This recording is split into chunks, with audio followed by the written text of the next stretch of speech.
So now it's time to assemble our coconut curry. So I'm going to get the ingredients ready. I've got one small, medium-ish onion that I'm just going to dice. Because of course, so many recipes begin with just an onion and some butter in a pan, or in this case, because it's a vegan meal, just some olive oil. Got a red pepper that I've taken all the seeds in the middle. I hope they've all come out. Don't want to find one of those. I'm just going to cut them into thin strips,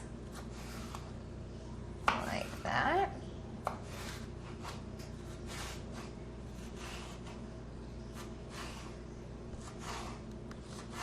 Find that adding red peppers to anything, not only the color do I love in the dish, but I find that they get so sweet when they're cooked up.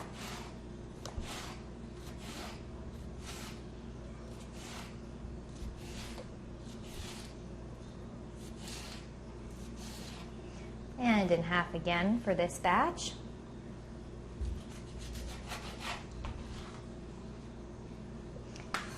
Now I'm going to get, of course, the key ingredient ready. Some light coconut milk.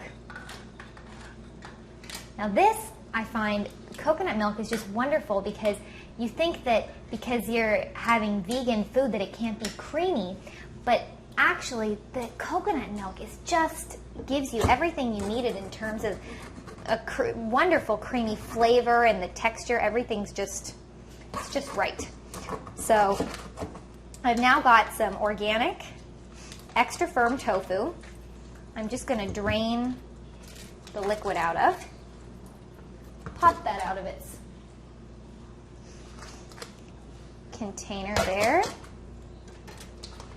And the second one. So it will be very high in protein. And I'm just going to cut that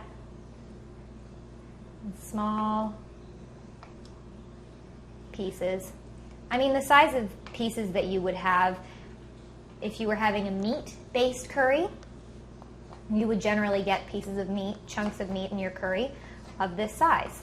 So just cutting it like that. This time maybe a little smaller. And I'm going to bring with us to the stove our last ingredient, some frozen peas. So now let's bring these over to the stove and get started.